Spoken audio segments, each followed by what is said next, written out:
All right, 1 2 1 2 and a place to be. What's up, y'all? How y'all doing out there? I am Frank Red, and this is another edition of the Dungeon program. I want to thank y'all for joining me in conversation. I'm excited to be with you for the next hour plus.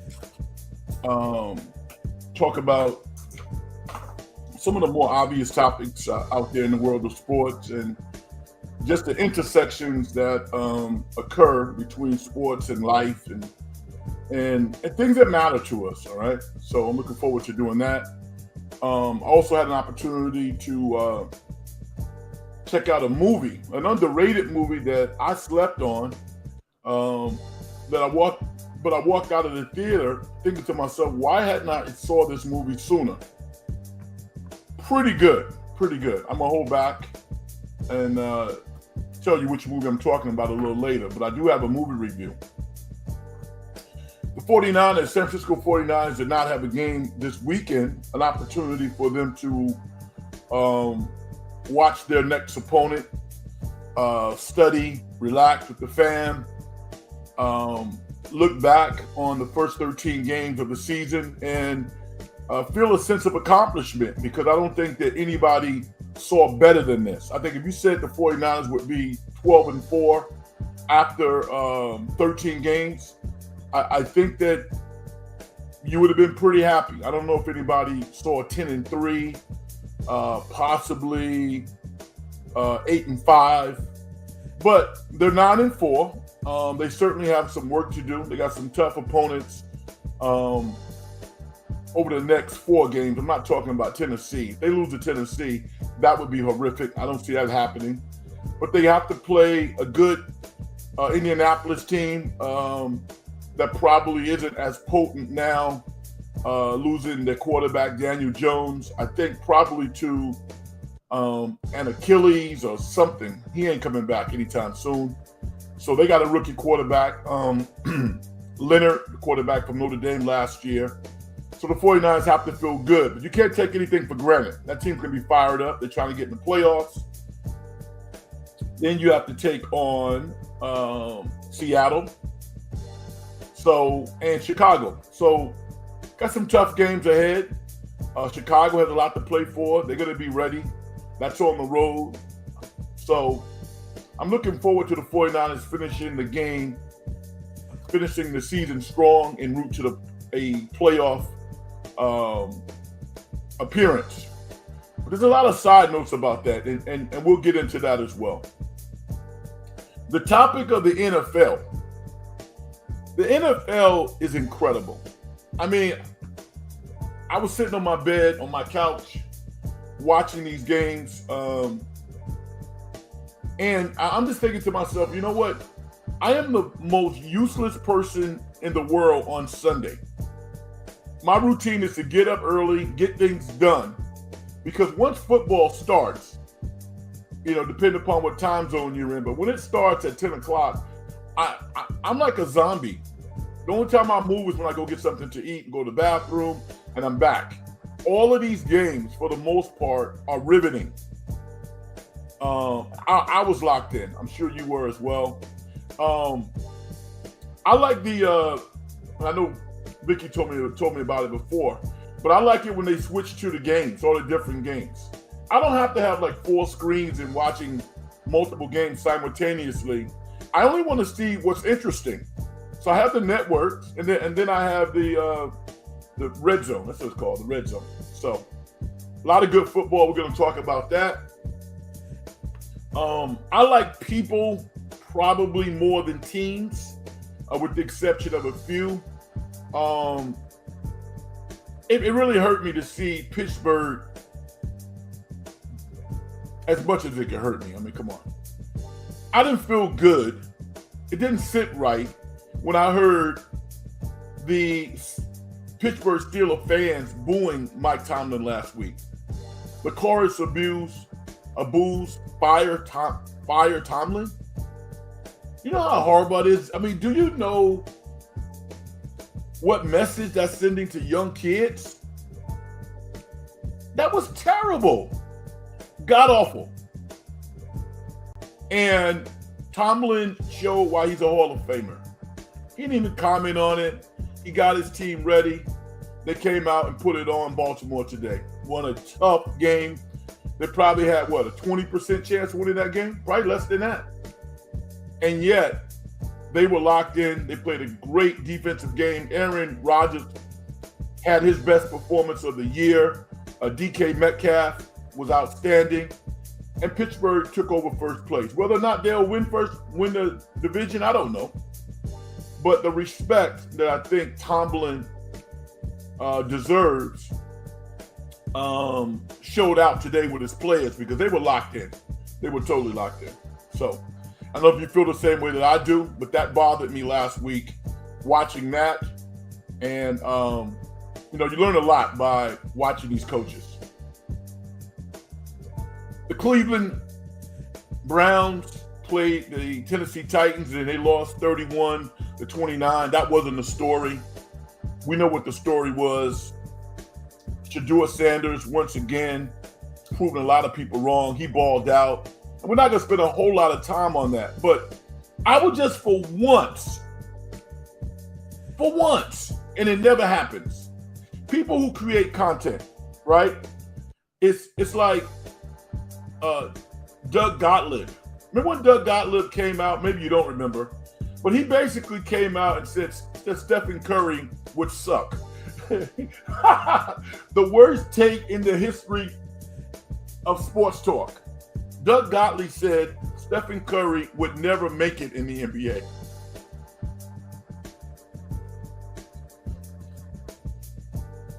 If he could burn that tape, if he could erase that tape from his memory, he would do it. I've had some bad ones myself. I don't think no one has a 100% record, but that was a horrible take. So yeah, it was good to see Pittsburgh step up. Shedeur Sanders, he's a 5th round pick. Come on, man. Did you watch Colorado? No one's saying that he's the next Peyton Manning, John Elway, Joe Montana. No one's saying that. All we said was the kid got screwed. And to think that Dylan Gabriel is a better quarterback prospect than Shedeur Sanders is a joke. But yet, so many people latched on to that narrative and wouldn't let it go. They still won't let it go. I mean, you even listen to like Kevin Stefanski, his coach. He's a little more complimentary today, but those comments are fast.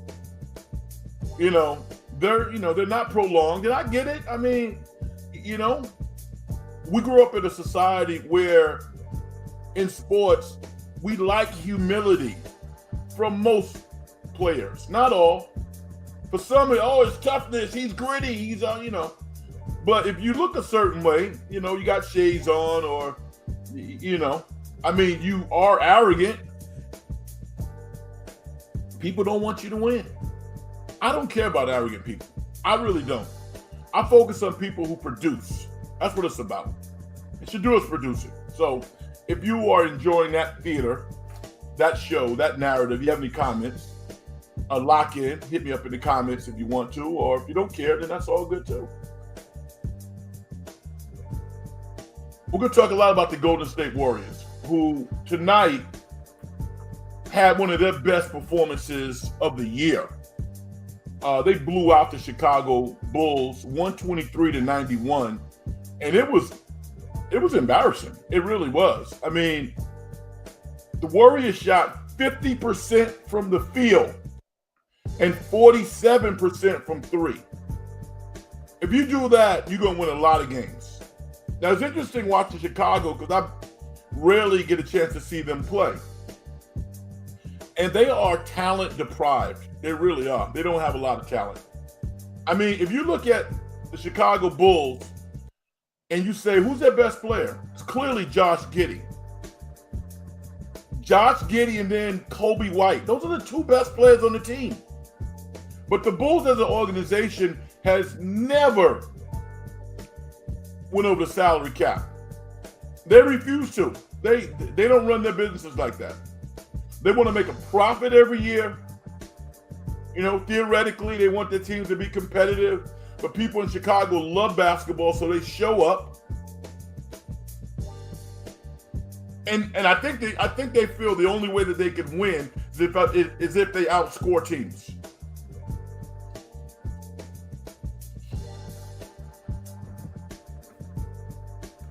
And they're not good enough offensively to outscore really good teams, even though they win games. It's amazing to me. But big up the Warriors. A lot of good stuff happened. We're going to get into that as well. Quentin Post played well. Pods had a great game. Jimmy Butler came back and looked like the future Hall of Famer that he is. And, a 2-3. They went 2 out of 3 on a 3-game roadie. That's a good road trip. They should be 3-0. We all know this. But, give them credit. They get a chance to rest up. They don't play again until next Friday. They play Minnesota at home. Stephen Curry probably will be back. So maybe the Warriors can get some get right. But there's a subplot to there concerning the Kuminga thing. And that's not going away until it goes away. I can see a scenario where the Warriors suspend him or just tell him to stay home because they're going to trade him. He knows that. It's not good for the team. It's not. To have that level of strife. I give Kerr credit from this standpoint. His guys are ready to play. They came out and they played hard.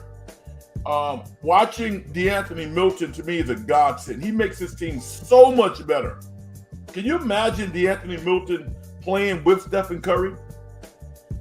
And he had some, he made some mistakes down the stretch. He did. But DeAnthony Milton is just different. He's a different talent. He upgrades the Warriors exponentially to me. Got some more things to talk about, but hopefully that's enough to wet your whistle or get your light bulb going on to the extent that you want to offer something to the show. Let's get it started and go out and talk to my man Keys. Always has something interesting to say. What's up, Frank? I wonder if Daniel Jones should have set out instead of playing on a broken leg and tearing his Achilles. Now I feel bad for the guy. Okay, I feel bad for the guy. I hope it was his decision to play. I don't know, but I like Daniel Jones as well. I root for him because, he took all of the hits in New York when it really wasn't his fault. It's the guy who led the Giants to the playoffs and they cut him. Are you serious? How'd that work out for the Giants? Not too good. So, he went to Indianapolis. Did he sign a 1-year deal or a 2-year deal? He's making good money. Theoretically, he signed a 2-year deal, I think for $20 million plus or something like that. So he has some security, but you hate to see anybody get hurt. They may not even make the playoffs now. They were en route to make the playoffs. They got a backup quarterback in Leonard who looks like a backup quarterback at best at the NFL level. I don't know the backstory about him playing or not playing. I don't know that. I just know he got hurt, and it was a bad look. I didn't like it.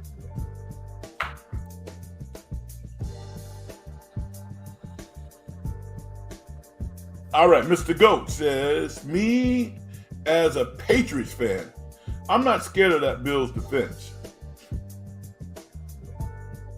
I dig that. Their defense played pretty well today. They were opportunistic, but their defense is like your defense. New England's defense is solid. They make plays. They don't make a whole lot of mistakes. So from a defensive perspective, it's pretty even to me. You look at New England and you look at Buffalo.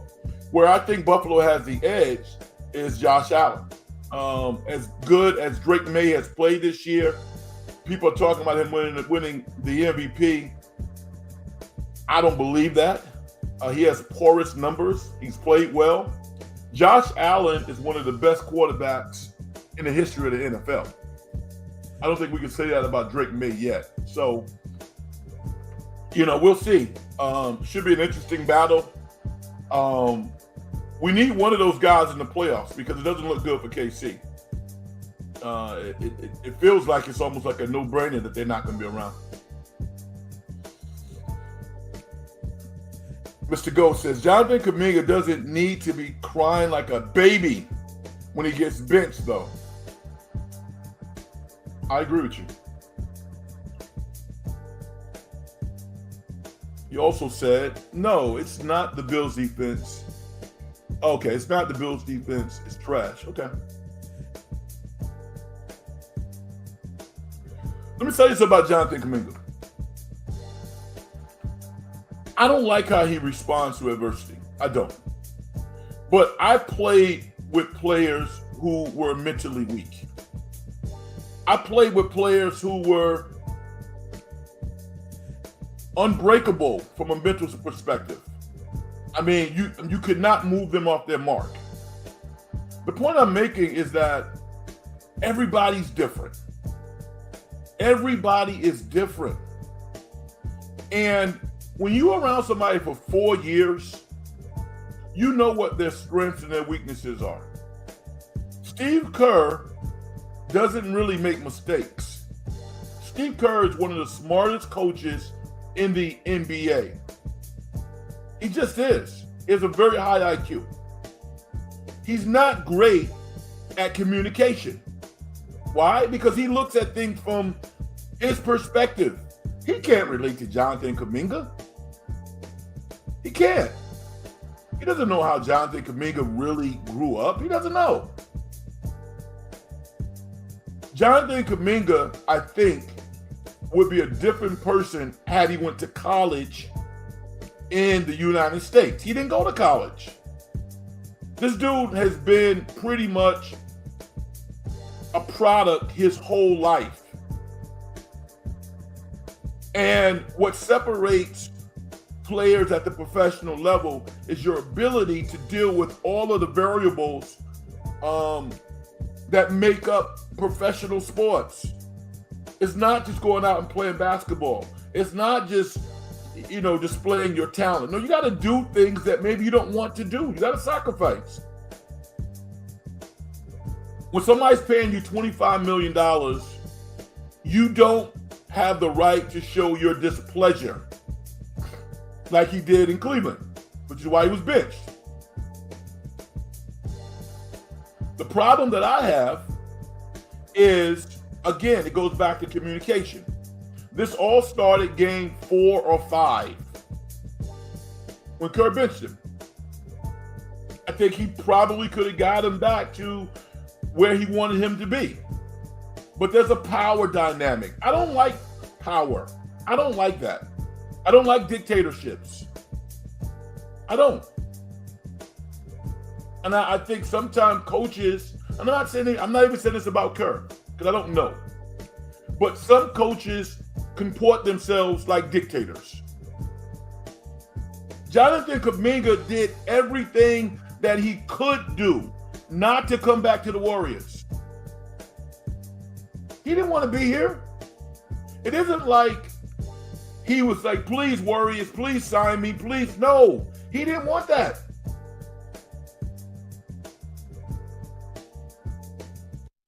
From a business perspective, he signed the right contract because nobody throws away with a brain $20 million. That would not have been smart. But I think beyond the money, he would have got a lot of strife from his teammates. That was kind of for himself, he's taken care of, but it was for his teammates also. He wanted to be in Sacramento. He wanted to be in Chicago. Do you think Jonathan Kuminga wouldn't have scored 20-plus points a night against the Warriors if he was in a Chicago Bulls uniform? All they do is play offense.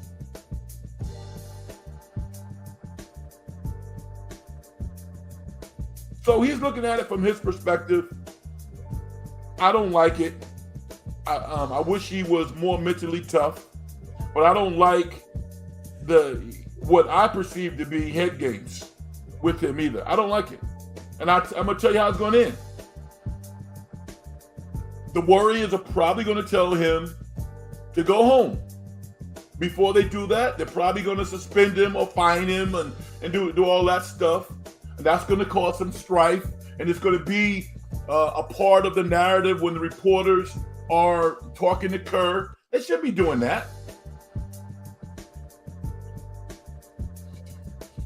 And when Kerr doesn't want to say something, what does he say?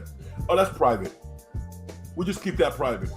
He'll speak about the things that he wants to speak about, but everything else, no, that's private. No, we don't talk about that. This should not be happening right now. So,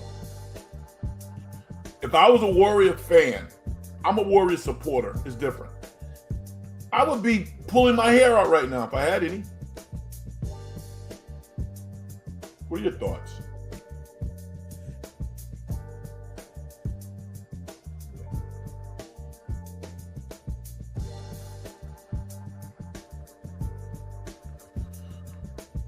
The Patriots are making the playoffs. They already are. They're pretty much. Yeah, they got a weak division. I'm not doubting that. But, I mean, are they serious? Are the Patriots a serious contender? That's what I would ask you. I'm impressed with them. I think long-term, they're going to be really solid. I'm a Mike Vrabel guy. I like what I see from May. So, yeah, I mean, they're on the right track. I actually told you that earlier this year. You were like, I mean, you were not happy about the Patriots at the beginning of the year. And I said, you know what? You guys got a quarterback. Relax. It's going to be okay. I don't think you realize the Bills don't have anything for their offense. They struggled to beat Cincinnati today. Cincinnati actually choked this game. All right, so Cincinnati with one of the top 10 to 15 quarterbacks of all time, Joe Burrow, is a different team. Cincinnati's going to play everybody tough. So today was a good win. Buffalo makes mistakes, and they don't have a complement of wide receivers. They don't. But they got good running backs. You think Cook is not a good running back? He fumbled. This dude's one of the best running backs in the NFL. They got excellent tight ends. So they have enough on offense, especially when you consider that they're going to play some games in inclement weather. So Buffalo is pretty darn good. And they got a superstar quarterback who's one of the best of his generation. So don't undercut Buffalo. Buffalo's solid. They got to play up to their potential. Keith says, I thought Shedeur played well, and yet people are still talking bad about him. I'm not a fan, but give the man his flowers when deserved. Yeah, isn't that so immature that people don't want to do it? I mean, I'm like, yo, I'm not walking around with Shedeur pom-poms. You know, I'm not his publicist. He hasn't won. I mean, Cleveland's not winning games yet. All I said from the inception was, you got to be kidding me, right? He's a 5th-round draft pick? Are you kidding me? If you thought Shedeur Sanders was a 5th-round pick, that means that you didn't watch any college football the year that he played.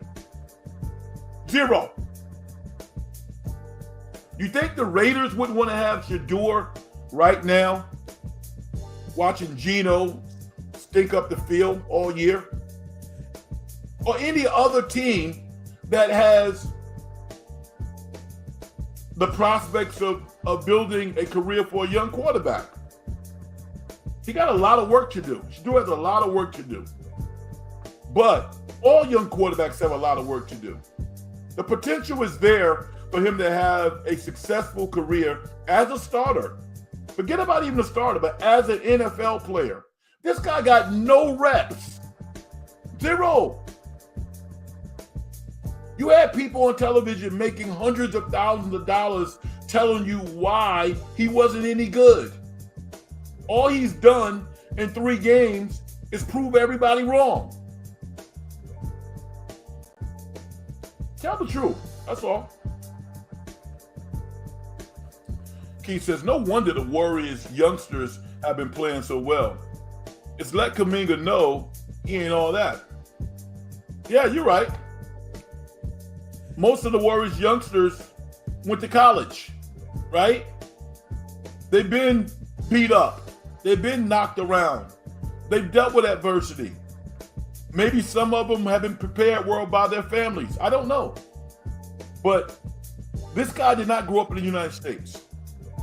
He did not go to college. I believe that's a factor. And he's playing for one of the most demanding coaches in the NBA, which I don't have a problem with either. What I have a problem with is the communication style, because it's never worked. It doesn't work. It didn't work. It didn't work with Jordan Poole. It didn't work with Wiseman. Who did it work with? I mean, Moses Moody, what a person this guy is. Now, the other thing that's critical about the Kuminga thing is, and he needs to be accountable for his actions and his play. Let me say that. But if you're a teammate and you watch how Kerr has dealt with pods with kid gloves for 3 years, and you go, what about me? I mean, it's to the point now where it was so belligerent that it boomeranged back on pods, which is unfortunate because he's a young player too, trying to establish himself. But I think that he didn't read the room well. He probably didn't even think that he was getting preferential treatment. I turned on the radio one day last week, and they would, you would have thought that, he took food out of somebody's table. Sports talk show hosts talking about how much the crowd hates pods. And it's crazy. Why? Because he got a lot of rope. He got more rope than some other players. And then some of his comments, put him in a bad place. If he was real quiet, he just played his game, nobody would be talking about him. It takes time for young players to develop. I think maybe taking a lesser role with him, because I think he is pretty mentally tough, is going to help him and help him figure it out, because he's been playing well off the bench. He had a great game tonight. If he can just turn into a reliable shooter who can also play make, I think he would have a 8 to 10 year career in the NBA. Because he's smart, he's slow of foot, but if he can shoot the ball and just play solid team ball, there's no reason why he can't have a career.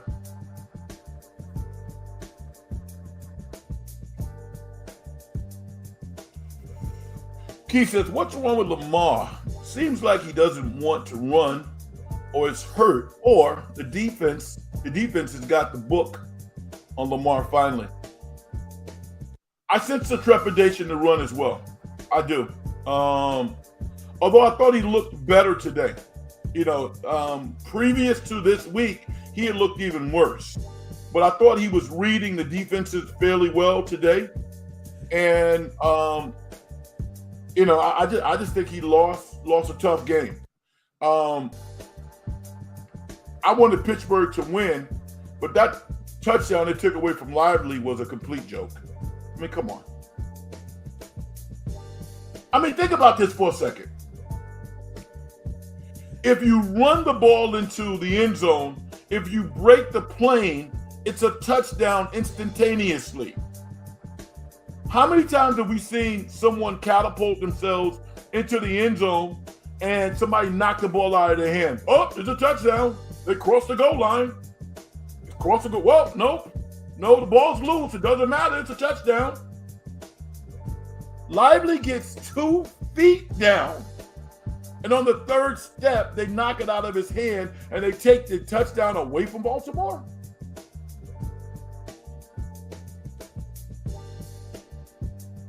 Talk about getting jobbed. That was terrible. I'm happy Pittsburgh won. That was a horrific call.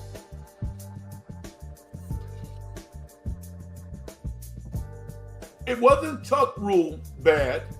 You know, it wasn't Tuck rule bad, but it was bad. Tell me I'm wrong. Disagree with me. Keith said the Raiders should start O'Connell or Pickett. It's boring watching Raiders offense. I give their D coordinator a lot of credit for keeping the games close. Yeah, you know, he survived like 3 head coaches. You know that. Every year when they, quote, clean house, they keep the D coordinator because you're right. I mean, the Raiders defense, pretty no name outside of their defensive end, but they play hard and they play competitive football this year. They really have. So, but when I look at the Raiders and I go, I mean, we've seen O'Connell play, right? We've seen Pickett play. They're probably going to be career backups. Imagine if Shedeur was on the Raiders. I mean, it's one thing to win, and winning is the number one priority. But there's something else to be exciting. Shedeur Sanders is very exciting. The Raiders, like you said, are boring. I mean, you know, you kind of check in with the Raiders. You don't watch the Raiders. You don't turn the Raiders game on and just continue to watch that game. No way.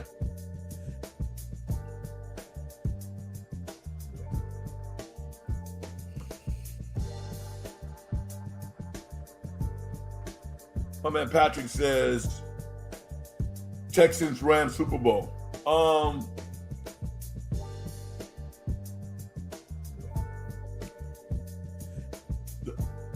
The Rams, I would say, have a really good chance to make the Super Bowl. The Texans, they got to score more points. I mean, that defense is phenomenal. I don't know how anybody scores on that defense. That defense is crazy. This defensive backfield that the Texans have, I'm talking about all-time great. Legion of Boom, Pittsburgh Steelers, Dallas Cowboys, 49ers. You look at any of the great defensive backfields in the history of football. This Texans defensive backfield is unbelievable. Stingley is one of the best players, best corners ever. Top notch. I don't know how anybody scores against them. I have no idea. I don't know.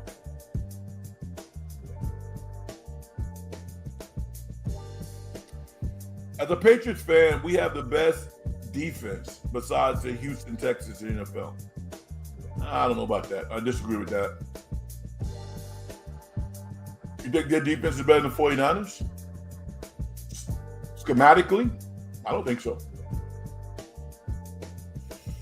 Ohio State blew that game 3rd and twice late in the 4th quarter.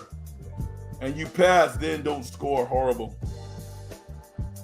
Yeah. The guy missed the field goal too, right? I mean, let's you know, I mean, you don't want to wreck the kid for life, but they did miss a field goal, right? They could have tied the game and gone into overtime. You know what I say? I say Cignetti, give him credit. The guy's a great coach. He rallied his guys. Lightning in the bottle, yeah. Francisco Mendoza, to me, he's a Heisman Trophy winner. I can't see anybody else winning besides him. He's undefeated in the regular season. That last throw that he made against Penn State, now the guy made a phenomenal catch, but what a great pass. Mendoza is a Heisman Trophy winner. And do I think that Indiana's going to win a national championship? No, I don't see it. But what a story. A phenomenal story. One of my favorites, Aussie Rules. How are you? Hi, Frank. Thoughts on Notre Dame not making the college football playoffs, but Miami, Alabama, who are not ACC, SEC championship. I thought Notre Dame got screwed. I did, and I thought that turning down an opportunity to play in a bowl game, I have no problem with it because the system. I'm not going to call it rigged. I'm going to say it's not fair. If you look at Notre Dame, they lost 2 tough games. Now losing to Florida State, that looks bad. But they lost a couple of tough games. They're clearly one of the top 10, 12 teams in the country. Clearly. So for them not to be in it because the criteria to make the playoffs is essentially a plan to cover their asses for the small schools at the expense of a team like Notre Dame, I disagree with that. I thought they should have been in, despite losing to Miami.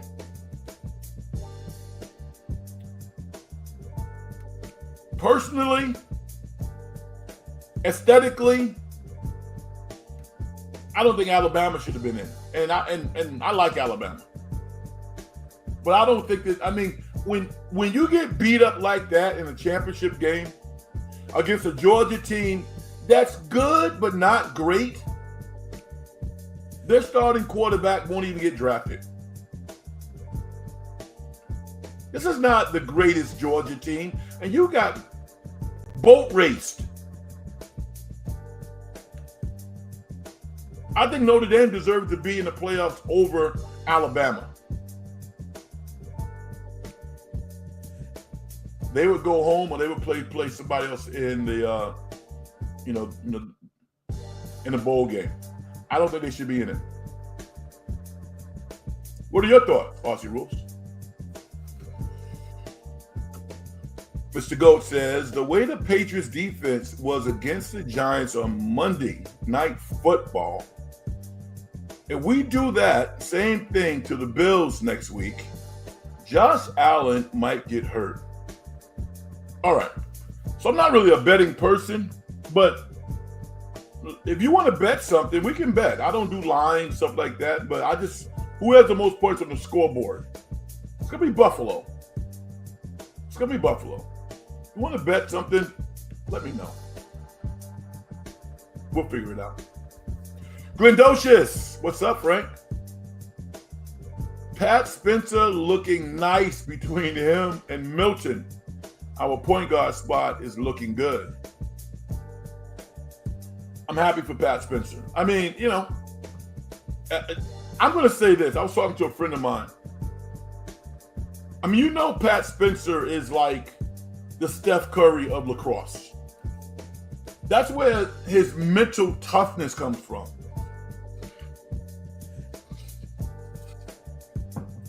I played on a lacrosse team 1 year when I was 13 years old. Actually, I was 12. I was going to be 13 in September. But we went undefeated.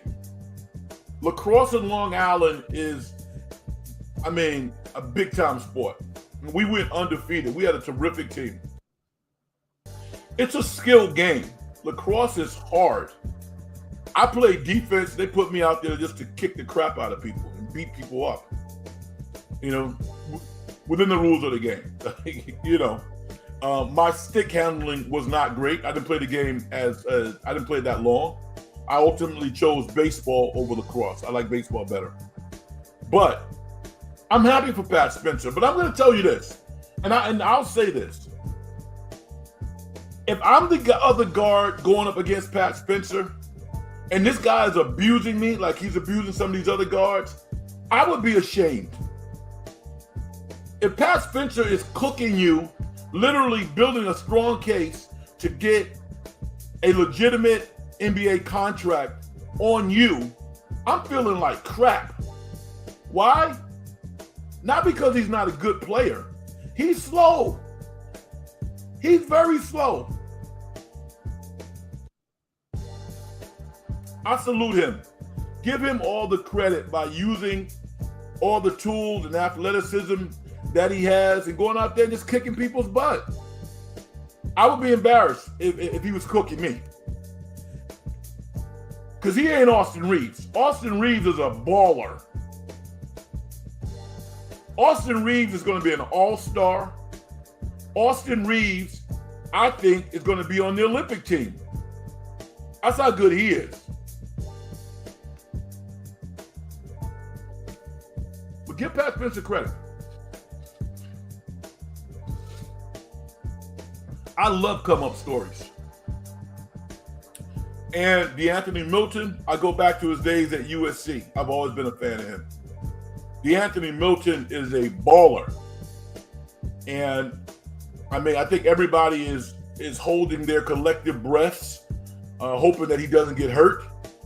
Because if he's healthy and he can, play 20, 25 minutes a game, the Warriors are going to be in a lot of games. But you got to get this Kuminga thing done. The problem with the Kuminga situation is this. Because they've handled it so poorly, they're not going to get equal value. Who are the two forwards on the Pelicans that the Warriors want? You got the kid from Alabama, the left-hand kid, who they're probably going to get. They want the kid from Virginia, who shoots the three. They ain't giving him up. They don't have to give him up because of what the Warriors have done to Kuminga. They played that horribly wrong. Disappointing.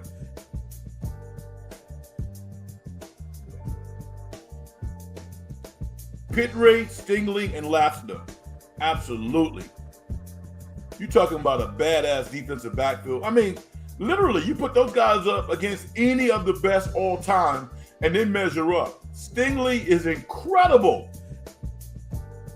Never makes a mistake. His fundamentals, his techniques is supreme. And Lassiter is just a bulldog. Pitre, I mean, man, what a defensive backfield.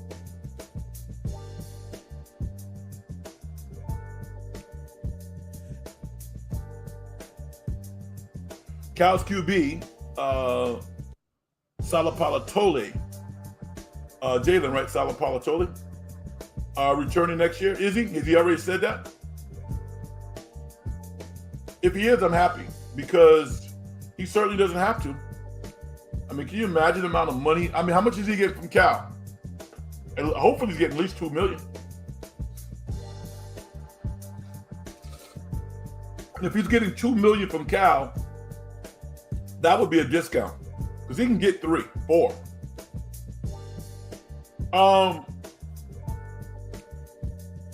The guy who Cal hired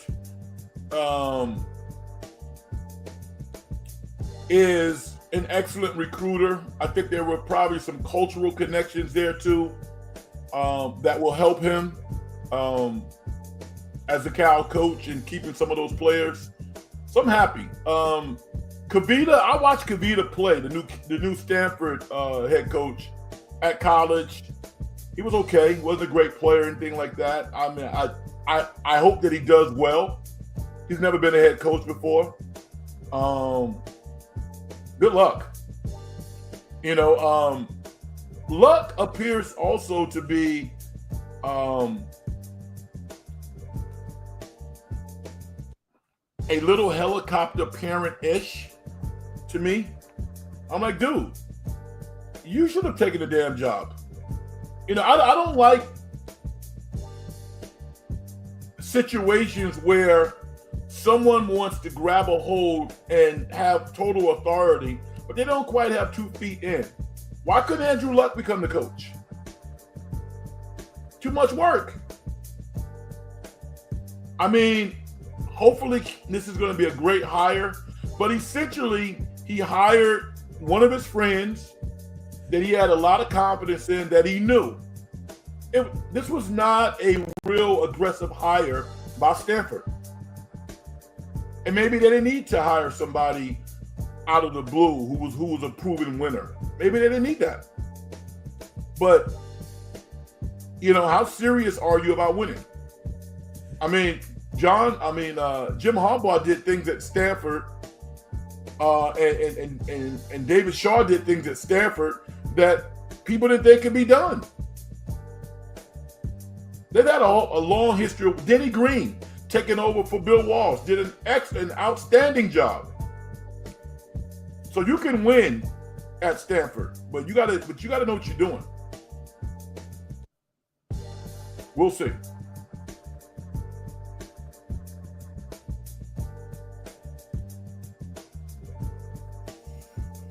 Mr. Go says, "Oh, whatever. Everyone just wants to not realize the Patriots are getting better and they're going to be scared." I mean, the Patriots have done a hell of a job. They really have. If they didn't have, if they were not in such a pathetic division, what would they be? Slightly better than 500 now, which is still pretty impressive based on where they were last year. The Patriots are much improved. They developed a quarterback. They got an excellent coach, but they really benefit from a weak division. They really do. The Cincinnati Bengals defense is soft. The Patriots defense is physical, not soft. That's the difference on what the Bills are going to see next week. I can't wait to see it. Hey, man. I can't wait to see it.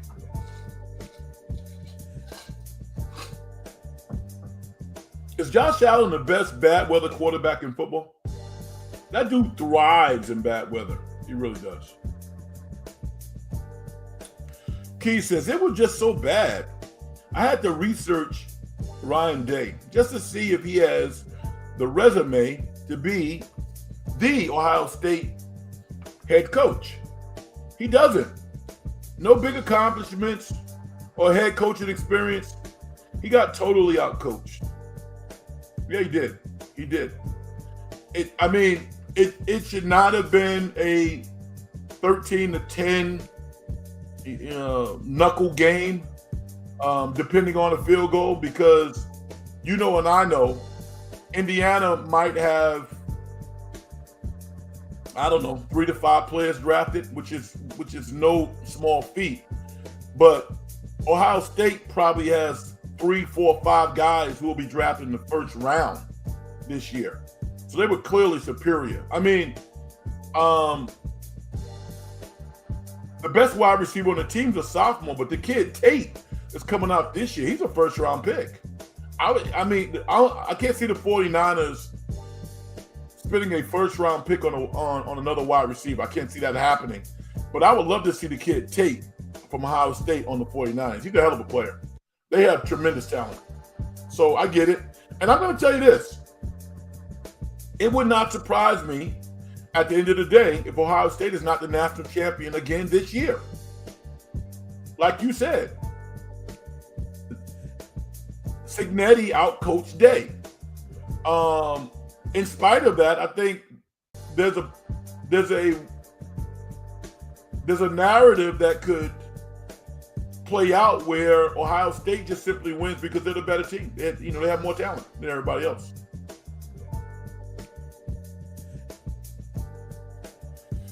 Mr. Goat says, if Alabama wouldn't have made it, then get rid of the championships. Don't even have them. Yeah, I get it. It kind of takes me back to the NC2A where there's always a team or two that get screwed that don't get in the tournament. But Notre Dame certainly, in my view, deserved to be in the tournament. Even if you go head-to-head with Notre Dame against Miami, that's logical. I get it. But Miami had some bad losses this year. They had some stinkers. You really can't say that about Notre Dame. Notre Dame was kicking everybody's butt. SGA, what's up, man? What's up? I thought about you today, as a matter of fact. Pods. Keith says, Pods had his best game because he scared Spencer grabbing his minute. That's already happened. I mean, Spencer, why would Spencer not continue to play unless he's getting cooked? He plays a really solid, cerebral offensive game. He's getting more confidence. He's making open shots. Pods can take some weird shots. Even some of the shots he made tonight, you were like, wow, that went in? And Kerr kind of said that. He goes, I want Pods to slow down and take his time, pick his spots. I don't think he really sees himself like that. Pat Spencer, his lack of speed bothers me. It does. But man, what a story. I love it. The great Vicky. How you doing, Vicky? Hi, Frank. Just woke up. Spencer can bring the ball up the floor. JK can't. JK can't do a lot of the fundamental basketball things. He can, but he won't. And he pouts. And, Kerr's not having that.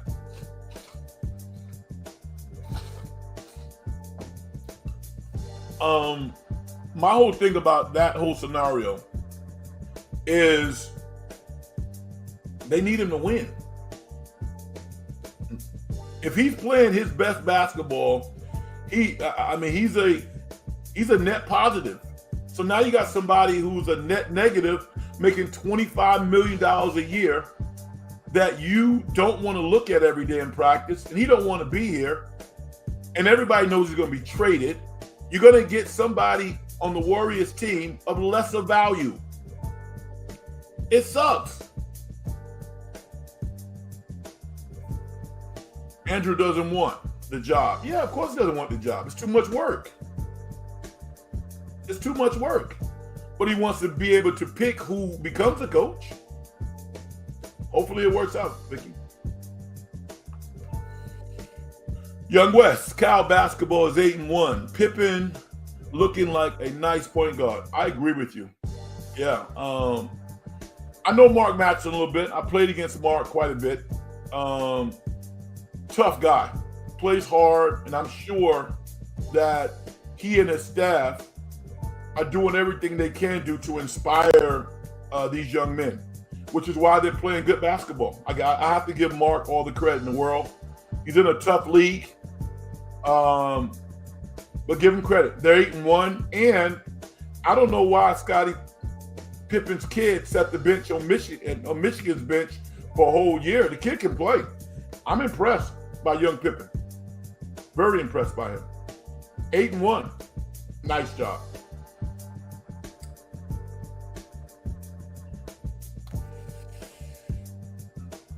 J-Rock, what's up? How you doing? Welcome to the program, man. Appreciate you. Hit that like button. Hit that subscribe button. But Frank, would New Orleans give up Trey Murphy? I said no. I said he's a kid from Virginia. They're not giving him up. Trey Murphy III for Kuminga. If the Warriors fork over 2 first-round draft picks, that being in 26, 28, oh yeah, of course they would do it then. Yes. But do you want to do that in this year's draft? One of the best drafts in 20 years? No, you don't want to do that. You want to do a player-for-player draft, maybe throw in a second pick. But listen, man, if you hit it right in this year's draft, you set your franchise up for the next decade. This is one of those drafts that it's almost impossible to screw up. If you're like in the top 14, 15 picks, I mean, have you seen the kid from Germany, from Washington? Have you seen this kid? I mean, there are so many good players in college basketball. The ratings of college basketball haven't been this high in a long time. There are players. If you're an NBA scout or European scout and you just flying around the country looking at talent, this is the best year of your life. The talent level is incredible. So, yeah, the Warriors want Trey Murphy III, good player, good prospect, mature, seemingly fits the Warriors organization pretty perfectly, but player for player, the Pelicans are not going to give him up. With the draft pick, yes. I think the Warriors probably could wrangle Sabonis from Sacramento. If you package the deal where you put Kuminga and Buddy Hield together, you could probably get Sabonis. I think that's probably the best you can do. But no draft picks, and then you would have Kuminga up at Sac with Murray. They'd be a lot of fun to play together. They score some points. You still got Zach LaVine. They'll be entertaining. They're not going to win a whole lot, which is okay because you got a lottery pick. So as a Warrior fan, would you want Sabonis? Doesn't move the needle for me. Young West, Cal football in the Hawaii Bowl. Should be a fun match. Yeah, I mean, Cal has an NFL prospect. If you got a guy, and they won, 7 games? Were they 7-5? I mean, if I'm a player for Cal has a lot of good young players, and I get a chance to go spend a week in Hawaii on somebody else's dime, I'm down for that. Vicky says, the Bills were so lucky today. The Bills defense is lacking, not Super Bowl-ish. They definitely got to rob their offense. And, I don't like fumbles. I don't like to see people fumbling the football.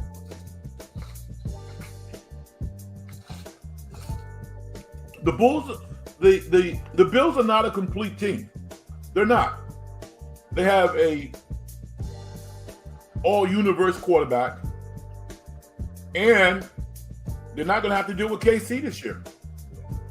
So by default, that makes them better to me.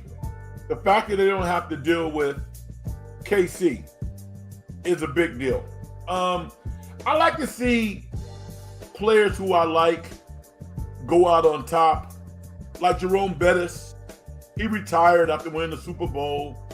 I mean, John Elway leaping over the end zone and then retiring. Peyton Manning playing pretty mediocrely during the regular season, then leading the Broncos to the Super Bowl. I love that stuff. Travis Kelce looking pretty bad right now. I mean, it's almost like he won't have an opportunity to decide when he retires. He's just not getting it done right now. And there's really no other reason for him to play football now. He's looking bad. I feel sorry for him. Vicky, Michigan University men's basketball is hooping. Yeah, people say they got the best front line in college basketball. I got to see it. I can't wait to see them play. I keep missing them because my schedule, I was doing something else, but I'm excited to see them play. I know they're top 3 in the country. I watched a little bit of the Kansas game today. The kid Peterson is really talented. Keep your eye on UConn, Vicky. UConn is going to be really good this year. That kid Mullins, that freshman that played his first game against Kansas, have you seen that kid? That kid looks like Robbie Benson from 101. Came out of nowhere. Do you see his shot mechanics? Wow. Once again, there's so many good players in college basketball. I'm locked in.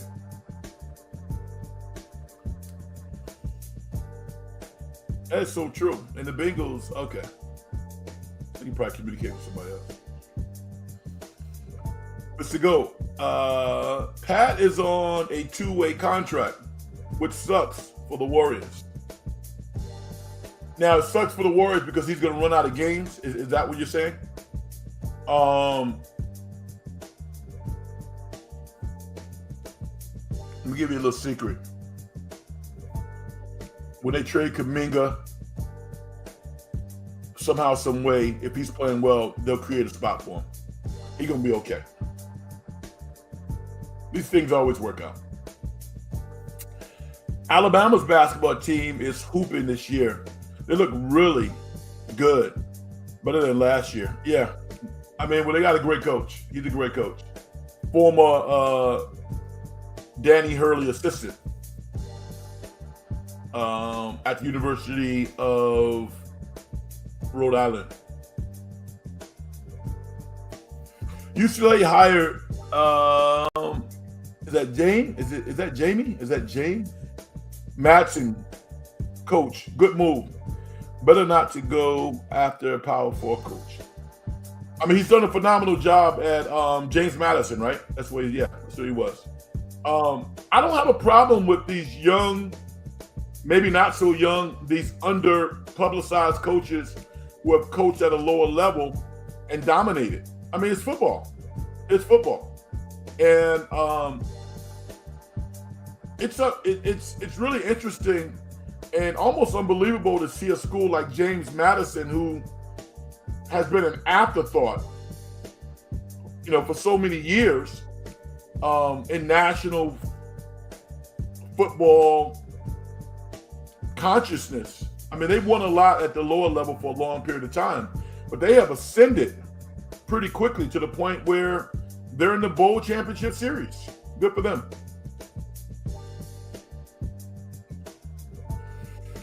Do you think Pat Spencer could be a sixth man on this team? No, I don't. He's too slow. I mean, I'm happy for him. Hopefully he'll prove me wrong, but he has a lack of speed. He looks like a third string point guard to me. Within the Warriors system, because the Warriors' success offensively is predicated on passing and shooting, he has a chance. He just has to continue to make shots. As long as he's making shots, as long as he's shooting around 40% from three, then he'll get an opportunity to play, because then his offense becomes far better than his average defense. He's an average defensive player at best. Good story. JK is gone. Yes, he is. January 15th. Just bought La Boo Boo box set as guests, not for me. Crazy how many people buying at Pop Mart. Okay. La Boo Boo is those little dolls, right? Those little things. Yeah. Good for you. Should be a nice present.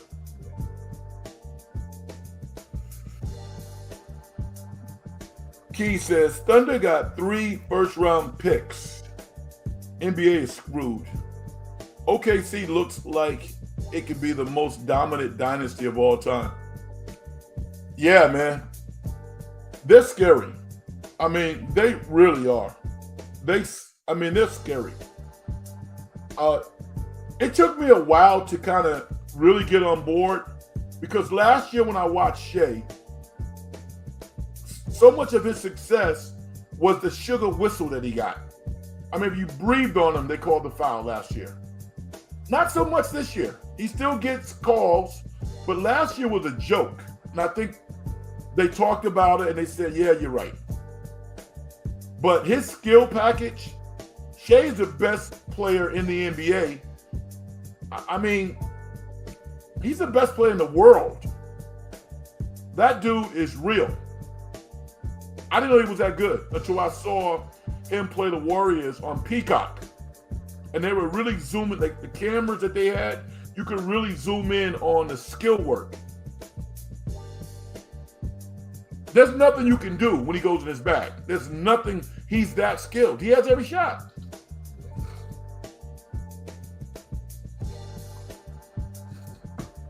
I want to see him be great. This OKC team, if they're really about that life, they'll three-peat. They have a player that they drafted out of Georgetown, 6'10" kid. Sauberly, I think his name is. Good player. Good player. Not even going to play this year. I've never seen anything like it. I mean, Sam Presti, I mean, he's on Jerry West's level. That's how good a general manager he is. Unbelievable. Big Frank, let's go. What's up, TG? Let's go, brother. Mr. Goat, they do have a play. They do have to play the Eagles at home, though, on their schedule. Yeah, the Eagles got to show me something. I like them. I respect them. They generally get it done when they need to, but they're looking pretty bad right now.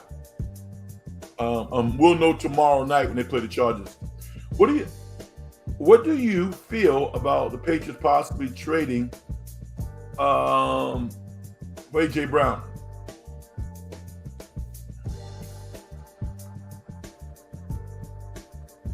If they're willing to give a first, I mean, they probably wouldn't give up a first-round pick. If they're willing to give up a second-round pick, I think they can do it. I think Philly's at the point where they're ready to move forward. The 49ers are probably like, yo, send them over here. Brandon Ayuk is going to play a role in a lot of the transactions that take place in the offseason. But A.J. Brown would be great in New England because he's a slant king. You know, and that's what May throws. He is a slant king. If you got Diggs and A.J. Brown, you got a superstar wide receiver cast. No, I thought it was Buffalo University where he coached. I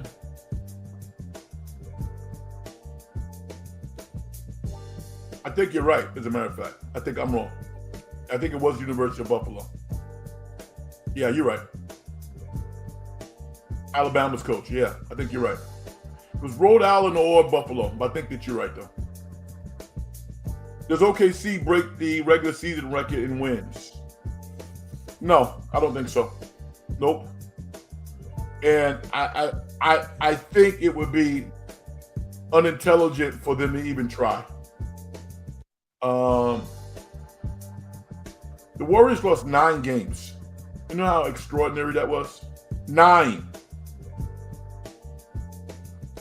I think OKC is going to win probably 68 games, which means that they'll lose 14. Yeah, I think they'll lose 14 games. But what a season. TG, NFL is so crazy this year. Bears went from the number 1 seed to the 7th with 1 loss. Yeah, they got work to do because when I look at them, even before they played Green Bay, and it was a competitive game, I just think Green Bay's better. Love, to me, that's somebody who you should be talking about as an MVP candidate. Whether or not he'll win it, I don't know. But talent-wise, whoo, Green Bay has a quarterback. Vicky says, Shedeur Sanders played well again. He could be a QB for a lot of teams. Yeah, I mean, Vicky, we talked about it when I first came on air, and I said, isn't it embarrassing that people were willing to sell the narrative that he deserved to be a 5th-round pick? When you just watch him, I mean, he's so much better than that.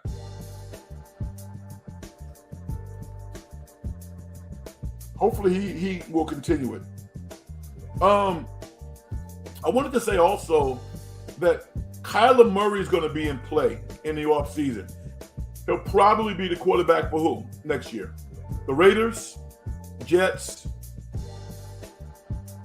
Where else might he land? Atlanta. He's not going to be in Arizona. We know that. And he has, I think, with a different coach, probably a veteran coach. I think in Atlanta with Morris, Morris is kind of a straight shooter. I think he could be okay. I think there's some good football left in Kyler Murray, despite his. Despite his size, I think he can play good football. I do. I just think that he needs to be a better leader. His body language is terrible. I don't like it.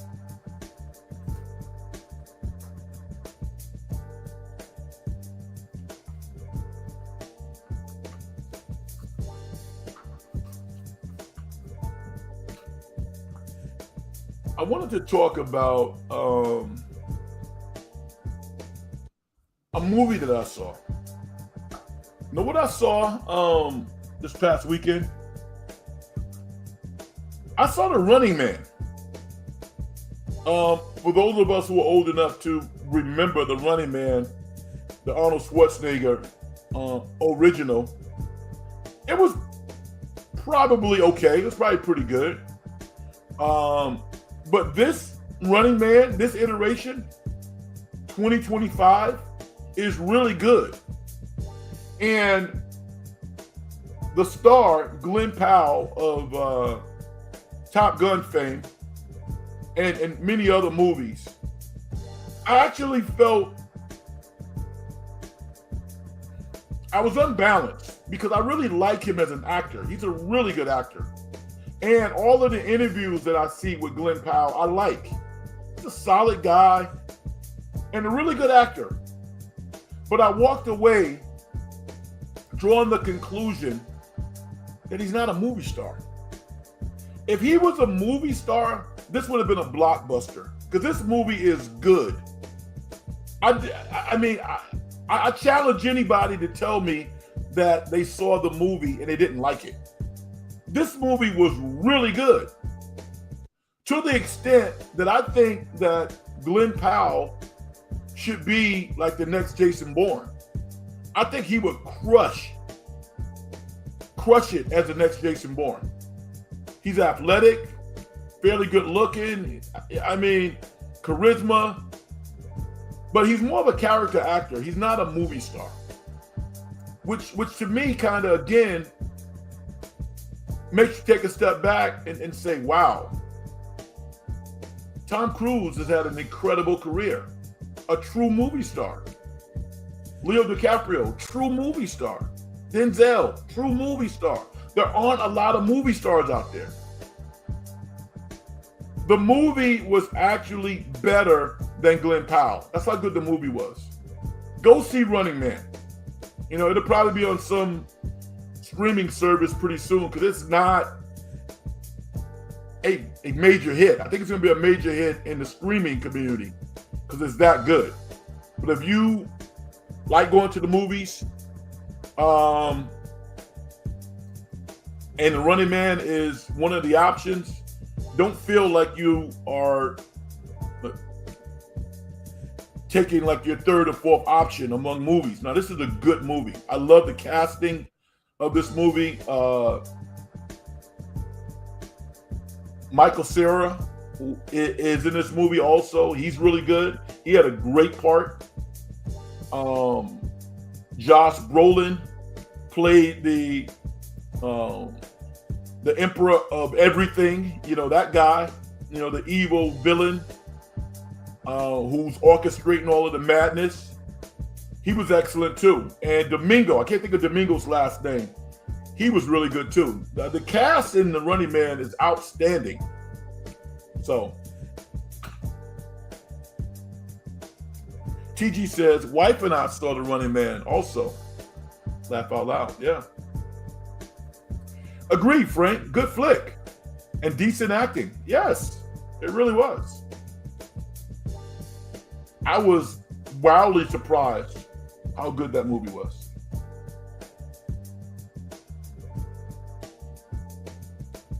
I had ambitions of really talking quite a bit about Jonathan Kuminga and the Warriors, and I'm glad that you guys really didn't take the show that way, because we're all exhausted by it, right? It's like, let people who do it Monday through Friday talk about it, and they got all week. The Warriors don't play until Friday night. They play Minnesota at home. I really don't want to spend any more time on it. I really don't. It's a joke. The great Brian, how you doing? What's up, brother? What's up, Frank? Now, you said, what's up, Frank? What's on your mind in the world of sports? A lot going on. And it's been a long time since we've talked. Frantic Rage says, enjoyed it, meaning the running man, closer to the original story. Yeah. We talking JK. Yeah. We spent some time on it, and essentially, like I said, I think that Steve Kerr and Jonathan Kuminga are co-stars in this abysmal movie that I think everybody hopes comes to an end really quickly. If I'm the owner of the Warriors, I'm pissed. I'm paying the guy $25 million to be punished on the bench because I don't like what he's doing, when I knew he was going to respond this way. As a player, you're responsible for your play. You need to deal with adversity. But everybody's not the same. Everybody does not deal with adversity properly. How many adults do you know that are literally dysfunctional? Can't function as adults. They can't deal with adversity. Life is about adversity. But we kind of knew this, right? We kind of knew this about Jonathan Kuminga. We knew, and in fairness to Jonathan Kuminga, he did not want to be here. He told you, I don't want to be here. And the Warriors would not let him go.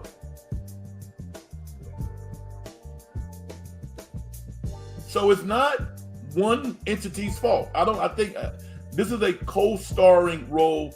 Game 4 or 5, Kerr benched him. Didn't tell him why. We know why. He wasn't playing well. Probably wasn't hustling, wasn't passing. But you can't, well, you can, but things get difficult when you start punishing people who are making $25 million.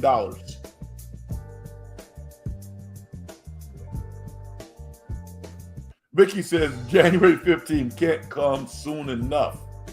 Enough is enough. I agree with you. Brian says we shouldn't worry about a guy who isn't going to be here January 15th. Yeah, but the problem is basketball is a tough game, and you're trying to build chemistry. And he's like a rain cloud over the team. And Brian, because they were going to trade him anyway, but because he's in this position right now, his trade value is down. You're not going to get equal value. You're not. Frank, will you be following the upcoming World Cup in June and July? Yeah, to the extent that USA is playing well. I want to see them shock the world. Yeah. I don't know enough about the other countries, obviously, Italy and some of these other, Yeah, I actually find women's soccer more interesting than the men. But I'll definitely be following it. It's one of the great sporting events in the world, and it's in our country. So, yes, I'll be following it. Vicky says, soccer is boring, like watching paint dry. Vicky's hardcore. She's hard, man. Brian says, pause JK in the first round pick for Trey Murphy III. No, thank you. Listen, Brian, this is one of the best drafts in 20 years. The Warriors, any organization that only has one first-round pick that gives that up for a guy who is a very good player, not great, and you're giving up a very good player, not great, I wouldn't do it. I wouldn't do it. This draft is going to be incredible. So, we'll see. Time will tell. How do you feel about the Niners? Anything else that's in your consciousness? The Niners are 9-4. They take on the Tennessee Titans on Sunday, a game they should win. And what a great season. The one good story coming out of the 49ers organization also is finally Roger Craig's going to be vindicated and hopefully be inducted into the Hall of Fame. 10 years too late as far as I'm concerned. But I'm so happy for this guy. I mean, did you see him a couple of weeks ago when he met Christian McCaffrey and just hugged him and just showed him all the grace in the world? Roger Craig was one of those dudes. And yeah, he fumbled against the Giants that cost the 49ers an opportunity to go to the Super Bowl. But, I mean, listen, I'm not going to hold one play against him. That was just terrible. Got traded to Minnesota the next year. Hardcore, man.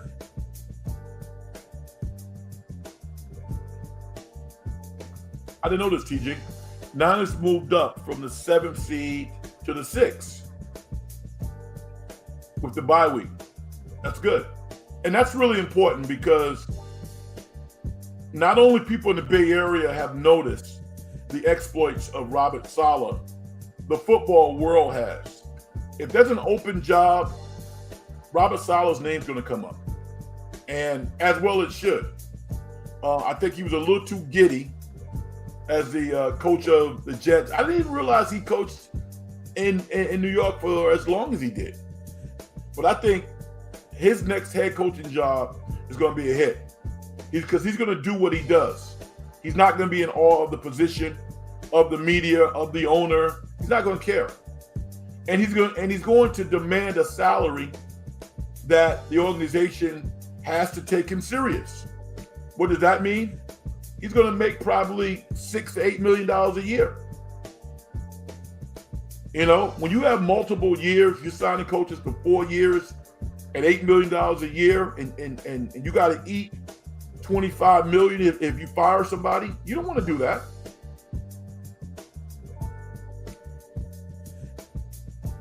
Brian says the Pelicans aren't playing for anything. They ain't trading this year's. Do it for the 2028. Okay. All right.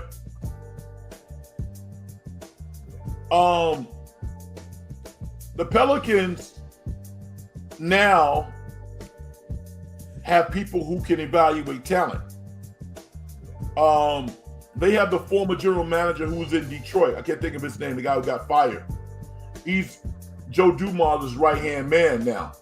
And remember when this last year's draft, people were laughing at New Orleans for trading their first-round pick to Atlanta for Derek Queen. Derek Queen's a player, by the way.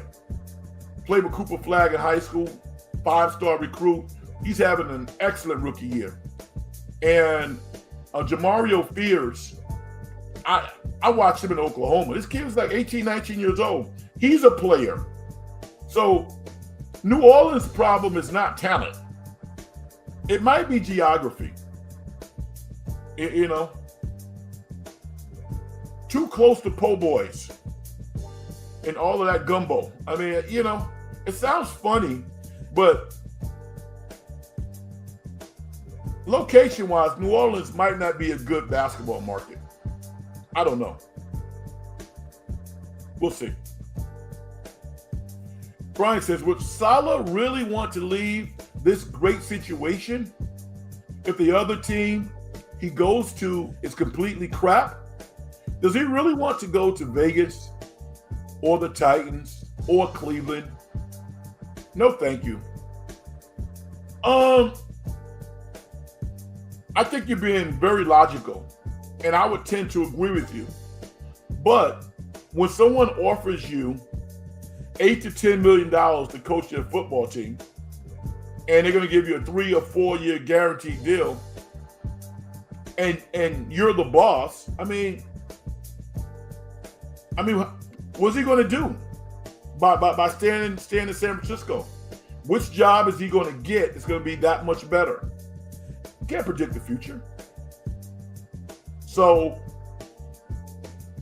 I don't know if I had the opportunity to coach, Shedeur Sanders, if Cleveland moves on for Stefanski, and they have 2 first-round picks. They already got a stellar defense. I might take it on.